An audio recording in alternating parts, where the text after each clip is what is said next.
Había una vez, en un rincón olvidado de la costa de Galicia, un pequeño astillero enclavado entre acantilados y marismas.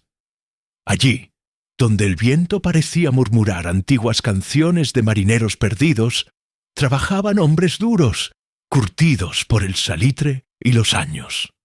Era un mundo de tradición, de reglas no escritas y de miradas que pesaban más que las palabras.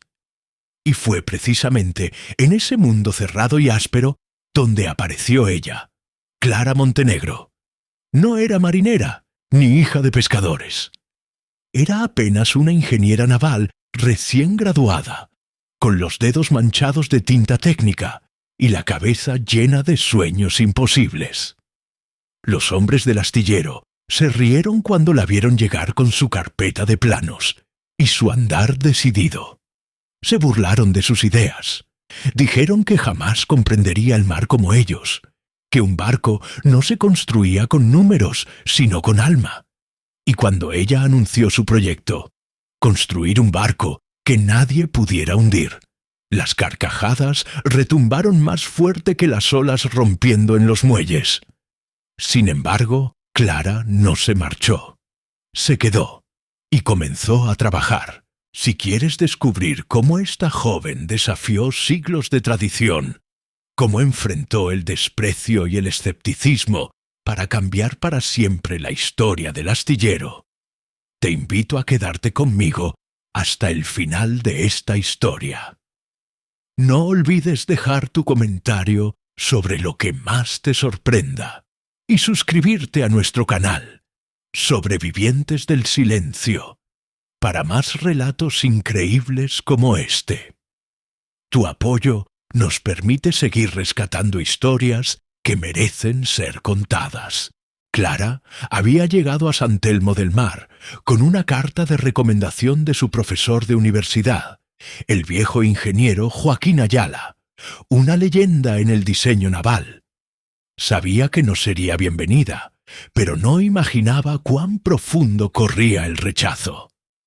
El astillero de los hermanos Pardo, el más antiguo de la región, era un bastión de saber artesanal, transmitido de padres a hijos durante generaciones. Allí, el acero se forjaba con manos callosas y el casco de un barco se acariciaba como la piel de un ser vivo. El día que Clara presentó sus planos en la pequeña sala de reuniones, envuelta en un suéter grueso y con el cabello recogido en un moño apretado, los murmullos no se hicieron esperar. Su proyecto era, a ojos de los veteranos, una herejía. Un casco de líneas angulosas, materiales compuestos ultraligeros, sistemas de flotación redundantes, una embarcación capaz de mantenerse a flote incluso con daños severos. Un barco que nadie podría hundir, dijo con voz firme, aunque por dentro le temblaban las rodillas. Don Ernesto Pardo, el patriarca, fue el primero en hablar. Un hombre de mirada gélida y voz ronca como un motor oxidado. Niña, el mar se ríe de quienes creen poder vencerlo. Aquí construimos barcos que respetan al océano, no que lo desafían. Y así comenzó el viacrucis de Clara. La relegaron al taller más frío, donde el viento se colaba por las rendijas. Le asignaron un aprendiz rebelde, Tomás, que parecía más interesado en verla fracasar que en aprender. Los comentarios al pasar eran venenosos. ¿Ya hundiste tu primer barco, ingeniera? O mira que el mar no lee manuales. Pero Clara tenía una cualidad que ni el más veterano carpintero podía quebrantar: una tenacidad feroz. Cada día, al alba, estaba en el taller revisando cálculos, ajustando modelos, lijando prototipos. Al anochecer, seguía allí, con las manos entumecidas y los ojos brillantes de determinación. Poco a poco, algunos comenzaron a observarla con otra mirada. Entre ellos, el viejo Mateo, un carpintero jubilado que, desde su rincón, veía en Clara algo que los demás no querían admitir: coraje. Fue Mateo quien un día casi en un susurro, le dijo: «El mar premia a los valientes. No dejes que te hundan antes de zarpar». Y desde entonces, el anciano empezó a ayudarla en secreto, compartiendo su experiencia, enseñándole los secretos de la madera marinera y la resistencia estructural. A medida que el esqueleto del barco tomaba forma, las burlas dieron paso a un silencio incómodo. Los más escépticos se acercaban a mirar de reojo las soldaduras, los sistemas de flotación automáticos, el casco revestido con una aleación experimental que Clara había desarrollado en la universidad. Tomás, el aprendiz, pasó de la insolencia a la curiosidad, y un día, sin previo aviso, le ofreció ayuda. Clara aceptó sin rencores. Sabía que en el mar toda mano cuenta. El día de la botadura se fijó para finales de primavera. El astillero entero se congregó en el muelle, más por morbo que por apoyo. Querían ver el fracaso en directo, el hundimiento de las ilusiones de la joven ingeniera. Clara, vestida con un sencillo impermeable azul, caminó hacia el timón con el corazón desbocado. Mateo le apretó el hombro con fuerza, y Tomás le sonrió nerviosamente. El barco, bautizado como Invicta, fue soltado al agua bajo un cielo encapotado. Las primeras maniobras fueron suaves. Luego, Clara ejecutó las pruebas más arriesgadas: giros cerrados, cambios bruscos de carga, simulación de impacto lateral. El Invicta resistió todo con una estabilidad asombrosa. Pero lo que dejó sin aliento a todos fue la última prueba. Clara había instalado en la cubierta un mecanismo controlado a distancia que provocaba una brecha simulada en el casco. Frente a los ojos incrédulos de los presentes, activó el sistema. Un estruendo metálico resonó, y el agua comenzó a entrar. Pero el Invicta no se hundió. Los compartimentos estancos se activaron. El sistema de flotación automática corrigió el equilibrio, y el barco se mantuvo a flote con elegancia. El silencio que siguió fue tan denso como la niebla que comenzaba a descender sobre el puerto. Y entonces, sin que nadie lo esperara, don Ernesto Pardo, con su andar lento y su mirada ahora distinta, se acercó a Clara. La observó un largo instante y por primera vez sonrió. «Hoy he aprendido que el mar no es el único que enseña lecciones. ¡Felicidades, ingeniera!». El aplauso que estalló después fue espontáneo, sincero. Las miradas de burla se transformaron en respeto. Clara había roto el muro de siglos con perseverancia y genialidad.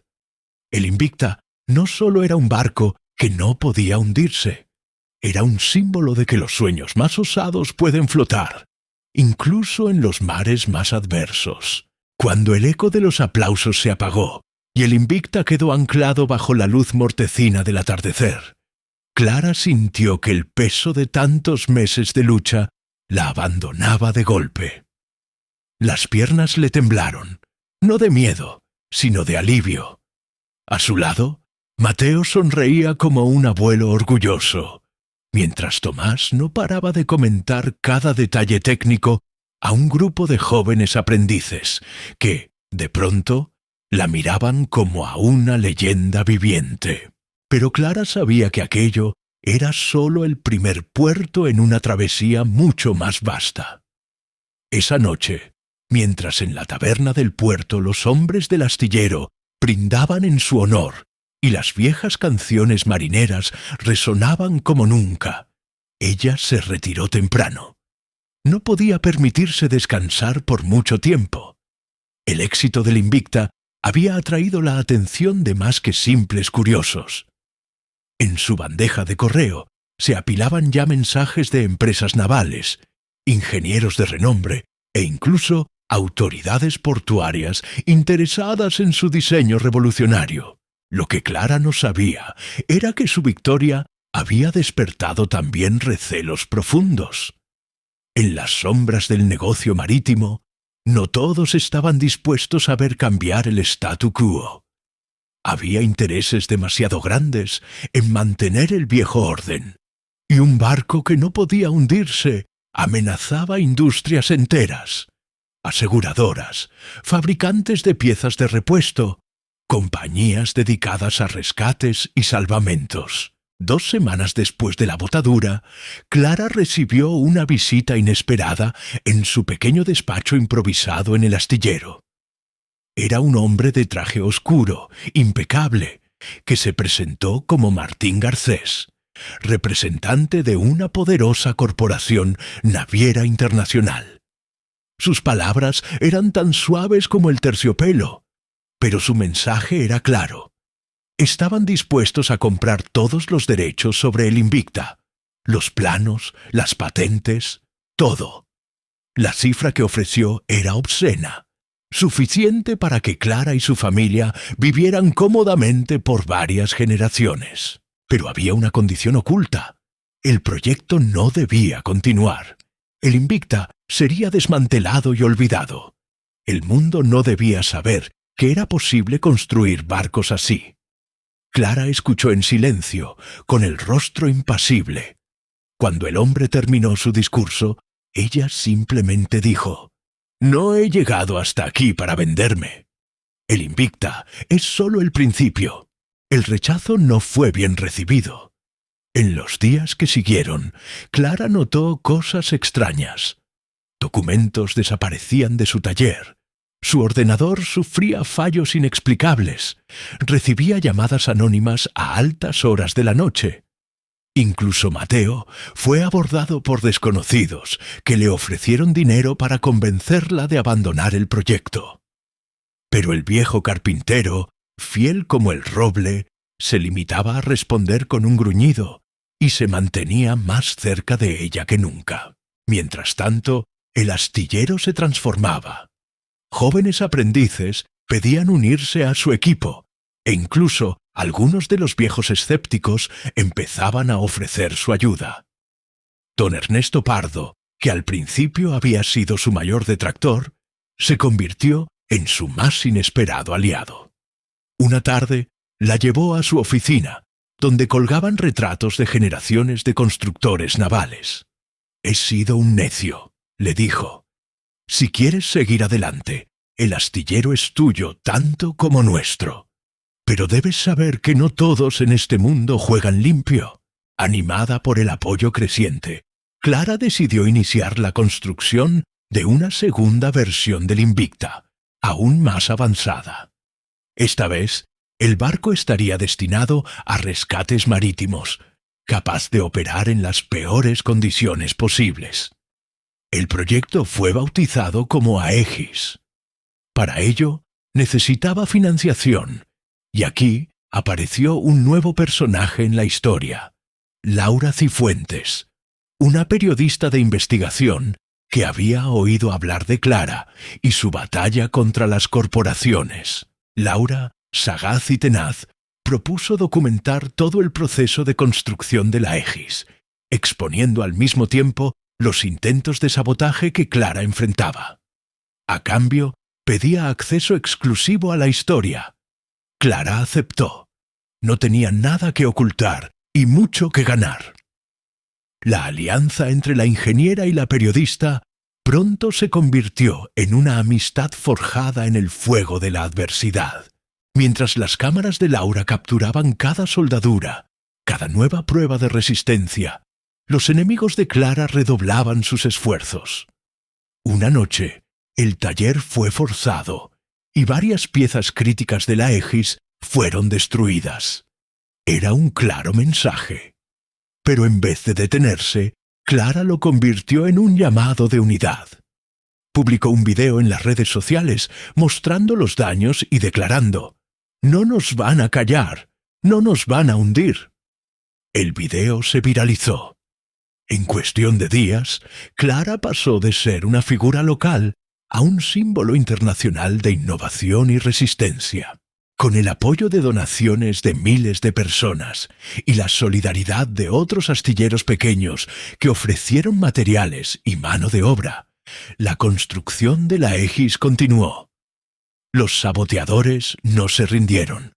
Intentaron todo, desde ataques legales, alegando patentes dudosas, hasta campañas de difamación.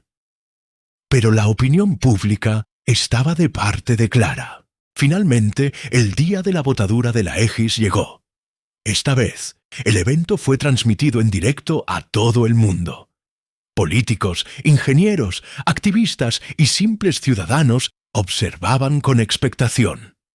Clara, ahora mucho más curtida y serena, subió a bordo acompañada por Laura y Mateo. Las pruebas fueron aún más exigentes que las del Invicta. Se simuló un incendio, colisiones múltiples. Incluso se intentó volcar el barco.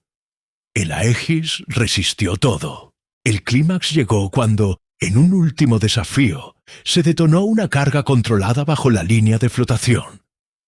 Cuando el humo se disipó, el barco seguía firme, como si desafiara al propio océano. Los vítores resonaron por todo el puerto y en millones de pantallas alrededor del mundo. Clara había vencido de nuevo. Esa noche, al regresar a su taller, encontró una carta sin remitente sobre su mesa. Dentro, un mensaje escueto. Te has ganado enemigos poderosos. Cuida tus espaldas. Pero Clara, sonriendo con una mezcla de cansancio y orgullo, pensó que ya no estaba sola. Había una comunidad entera dispuesta a defender su sueño. Lo que Clara no sabía era que su batalla estaba lejos de terminar. Los enemigos que había despertado eran implacables y jugaban a un nivel mucho más oscuro del que ella podía imaginar. Pero eso, querido oyente, es otra parte de esta historia que estás a punto de descubrir. Los días posteriores a la botadura de la Aegis fueron una mezcla vertiginosa de euforia y tensión. Clara no podía caminar por el puerto sin que decenas de personas se le acercaran para felicitarla o pedirle una entrevista. La prensa la apodaba la ingeniera invencible, y su rostro apareció en portadas de revistas internacionales. Por un instante pareció que había ganado, que el cambio era inevitable.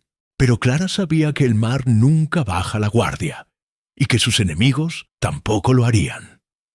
Las señales de que algo más profundo se movía comenzaron a aparecer en pequeños detalles. Un día, al llegar al astillero, encontró a Mateo con el rostro serio, sosteniendo un sobre arrugado. Dentro había fotos de su familia, tomadas claramente sin su consentimiento. En el reverso, una frase escrita con tinta roja. Vuelve a la orilla antes de que sea tarde. No había firma. Esa misma semana, Laura Cifuentes fue víctima de un extraño accidente de tráfico. Su coche apareció volcado en una cuneta, aunque ella, por suerte, solo sufrió heridas leves. La policía sugirió un fallo mecánico, pero Laura no era ingenua. «Quieren asustarnos», le dijo a Clara, mientras le mostraba las marcas de manipulación en los frenos. Era evidente. Alguien poderoso estaba dispuesto a todo para que el diseño de Clara no se convirtiera en un nuevo estándar en la industria naval. Empresas de seguros, mafias marítimas, incluso ciertos sectores gubernamentales que veían amenazados sus intereses. El Aegis había encendido un faro que iluminaba demasiadas sombras, pero Clara no se amilanó. Al contrario, su determinación creció. Decidió que el próximo paso sería abrir su proyecto al mundo, publicando los planos básicos bajo licencia libre, para que astilleros pequeños en todo el planeta pudieran construir barcos imposibles de hundir. El anuncio desató una tormenta. En menos de 24 horas, su servidor web fue atacado por una oleada masiva de ciberataques. Alguien quería borrar toda su investigación de la faz de la Tierra. Anticipándose a ello, Clara y un pequeño grupo de ingenieros y activistas habían creado copias distribuidas en múltiples servidores. Era imposible detener la difusión. La respuesta de las fuerzas en la sombra fue más directa. Una noche, el taller donde se construyó el Aegis fue incendiado. Las llamas devoraron planos, herramientas, maquinarias. Clara llegó cuando los bomberos aún luchaban por contener el fuego. El olor a humo y acero quemado era insoportable. Allí, entre los escombros, encontró a Mateo sentado en el suelo, llorando en silencio. El viejo carpintero había visto su vida consumida por el fuego. Pero al ver a Clara, se limpió las lágrimas y dijo con voz temblorosa: «No nos van a hundir, no esta vez». Fue el momento que consolidó un movimiento. Miles de personas, inspiradas por la historia de Clara, comenzaron a organizarse. Ingenieros, programadores, constructores navales independientes, todos querían colaborar. Se formó una red global bajo un lema sencillo: barcos para todos, hundidos por nadie. Sin embargo, Clara sabía que aún debía enfrentarse a un enemigo más concreto. Martín Garcés, el emisario de la poderosa corporación naviera, regresó. Esta vez no hubo ofertas, solo advertencias. En una fría reunión en un despacho de un hotel de lujo, Garcés le dijo: «No entiendes el juego en el que te has metido. No es cuestión de barcos, es cuestión de poder. Y el poder no permite desafíos». Clara lo miró con la calma que solo da a quien ha tocado fondo y ha resurgido. «Entonces tendrán que hundirme a mí primero». Las amenazas se volvieron más veladas pero constantes. Un día su cuenta bancaria fue bloqueada por procedimientos legales dudosos. Al siguiente, su licencia como ingeniera naval fue suspendida temporalmente bajo pretextos burocráticos. Y sin embargo, la marea estaba de su lado. Cada golpe contra ella generaba más simpatía, más aliados. Incluso algunos políticos comenzaron a tomar su causa como bandera. Fue entonces cuando surgió la posibilidad más inesperada. Un pequeño país costero, conocido por su espíritu independiente y su tradición naval, le ofreció asilo técnico y un astillero completo para que continuara su trabajo sin restricciones. Después de muchas noches de reflexión, y no sin lágrimas por dejar atrás su querido puerto, Clara aceptó. Antes de partir, reunió a su equipo y les dijo: «El mar es grande. No hay puerto que nos encierre ni viento que nos detenga. Seguiré adelante por todos los que creen que un barco puede ser algo más que un negocio. Puede ser esperanza». La despedida fue multitudinaria. Decenas de personas acudieron al muelle para verla zarpar a bordo del Aegis, que sería su refugio y su estandarte. Mateo, con los ojos empañados, le entregó un pequeño amuleto de madera tallada. «Para que nunca olvides que aquí empezó todo. El viaje fue largo y no exento de peligros». Más de una vez, Clara y su tripulación detectaron embarcaciones que los seguían de cerca. Una noche, en medio de una tormenta, el radar captó señales de un barco sin identificación que intentó acercarse peligrosamente. Pero el Aegis, con sus sistemas de navegación avanzados, logró evadirlos. Finalmente, tras semanas de navegación, llegaron a su nuevo destino. Allí, con el apoyo de un gobierno decidido a desafiar a los gigantes, Clara estableció el proyecto Invicta Global, una fundación dedicada a la construcción y difusión de embarcaciones seguras e inundibles. El impacto fue inmediato. En los meses siguientes, pequeños astilleros en África, Asia y América Latina comenzaron a producir barcos basados en sus planos. En regiones propensas a desastres marítimos, estas embarcaciones salvaron vidas. El cambio ya era imparable. Sin embargo, la amenaza no desapareció. Una tarde, Clara recibió un paquete sin remitente. Dentro, una maqueta en miniatura del Invicta, partida en dos. Era un recordatorio de que sus enemigos seguían vigilándola. Pero ahora Clara no estaba sola. Su causa era la de miles. Había sembrado un movimiento que ningún incendio ni amenaza podía apagar. Mientras observaba el horizonte desde la cubierta de la Aegis, Clara pensó en todo lo que había vivido. En las burlas, los desprecios, el fuego, el miedo.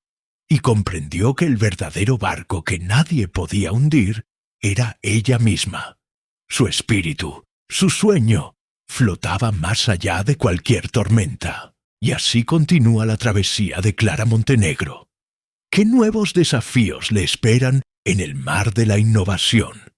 ¿Logrará consolidar un cambio global frente a los intereses más oscuros? ¿Y tú? ¿Qué harías si tu sueño chocara contra el poder de todo un sistema? Me encantaría leer tus respuestas en los comentarios. Gracias por haber navegado conmigo en esta increíble historia. Si te ha conmovido, si te ha inspirado, no olvides suscribirte a nuestro canal Sobrevivientes del Silencio. Historias como la de Clara demuestran que, a veces, el verdadero naufragio es rendirse, y que el coraje puede ser la mejor nave para cruzar cualquier tempestad. Hasta la próxima travesía.